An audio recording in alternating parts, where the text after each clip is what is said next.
Okay guys, here goes the first free response problem. I'm pretty sure we did this one in class already. It's from 2015. It is the fifth problem from 2015. So I can see a graph here. It's a graph of f prime. You know how I've emphasized that to you guys. Make sure you know what it's a graph of. It's not a graph of the function. It's not a graph of the second derivative. It's a graph of the first derivative. Okay, so make sure you know what the graph is of. That's the biggest mistake students make on problems like these. Okay, figure above shows the graph of f prime, emphasized it, the derivative of a twice differentiable function. Okay, remember guys, they always say that. It means it's well behaved. There's no weird stuff going on in this function. On the interval -3 to 4, the graph of f prime has horizontal tangents. They just want to make sure that you know that. The slope is 0 there. The slope is 0 there. And at there, the slope is 0. So guys, the slope is 0 there, but that means f double prime equals 0 there, okay? Because this is a graph of f prime. So the slope of f prime, the slope of f prime is f double prime. These are things that should be firing off in your head as you're reading this problem, okay? So this is a graph of f prime. The integral of it is f, you know, the area under the curve. So the area under f prime curve is f, okay? So the area under the curve gets you f. The slope of the curve gets you f double prime, okay? But it's a graph of f prime. It's a graph of the slope of f. Okay. So it's got horizontal tangents there, so f double prime is 0 at those three places. The areas of the region bounded by the x-axis and the graph of f prime, again, the graph of f prime, when the interval is -2 to 1, -2 to 1, so that's this here, is 9. So the area under the curve is 9 there. So the area between here and here is 9. It's actually -9 if we go backwards. It's -9 if we go forward. It's +9 if we go backwards. And then this area here is 12. Between 1 and 4 is 12. Okay, that's all the preliminaries out of the way. So what do they want? Find the x-coordinates where f has a relative minimum. Okay? F, not f prime, f. So I realize f prime has minimums there and there, but they're not asking about that. They're asking about f. Okay? So where do minimums happen? Okay? Minimums happen where f prime goes from what? You were going down, the slope was negative, and now you're going up. So it's where the curve. Oh, sorry, guys, they're asking for maximum, not minimum. So minimums. So let me pause. I'll fix this. Ready? How's that? Good. Maximums happen where the f prime goes from, you were going up, so it went from positive to negative. Okay? So I got to look.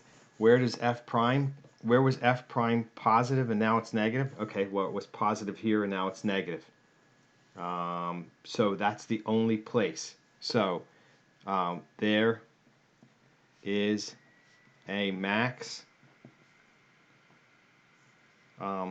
at x equals -2 where f prime of x goes from positive to negative. All right, guys, they asked you for the answer and they asked you for the reason for the answer, okay? So you had to give both, all right? If I look over in the grading criteria, guys, that's 2 points. 1 point to identify that it happens at x equals -2, 1 point to give the reason, okay? So that gets you 2 points. Okay, B.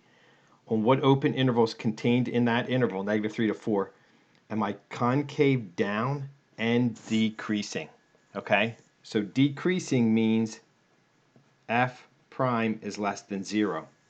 Okay, so if f prime is less than 0, I'm decreasing, and concave down concave down, so decreasing, so I'll start right here, decreasing when f prime is less than 0. That's when I'm decreasing, okay? And concave down when f double prime is less than 0. Okay, I'll concave down when f double prime is less than 0, which is when f prime of x has negative slope. Okay, so I got to look for a place where f prime is negative. The value of f prime is negative. It's negative here, it's negative there, and I got to know when its slope is negative. So the slope is negative from -2 to -1, and from 1 to 3. So I'm doing both of these. So when x, so I'll write it this way, when -2 is less than x is less than -1, f prime is negative and the slope is negative, and here from 1 to 3, 1 to 3, because there 1 to 3, the value of f prime is negative and the slope is negative. So that's the answer to B. If I go over here, that's 2 points. Okay, 1 point to get the intervals, 1 point to say it's because it's where f prime is negative and decreasing. So that's 4 of the 9 points. Remember, getting 4 out of 9, that's pretty good. That's almost to a 5. Okay, so let's look at part C now. Part C, find the x-coordinates of all points of inflection of the graph. Give reason for your answer, okay? So just don't answer. Don't give them the answer. Tell them why. So C. So points of inflection, okay? Points of inflection are where f double prime x changes sign, or where f prime x slope, I guess maybe a better way to say that is where the slope of f prime of x changes sign. So if I had a graph of f double prime, I could just see where it changed sign. Like here, this tells me where maxes and mins happen because it's where f prime changes sign. But I don't have a graph of f double prime. But I can find where the slope of f double prime, I can find where the slope of f prime changes sign. Okay? And it changes sign, let's see, negative, 0, positive. So that's a change in sign. That's a point of inflection. Positive, 0, negative, change sign, that's a point of inflection. Negative, 0, positive, that's a point of inflection. So there are 3 points of inflection, okay? The points of inflection, change of sign, at x equals -1, 1, and 3. That is the answer. You could give a little bit more information and say, you know, the slope goes from negative to positive at -1 and 3, and it goes from positive to negative at x equals 1. But that's basically the answer. Now we're up to 6 points. We've got 3 points left. Okay, the last part of the problem is part D.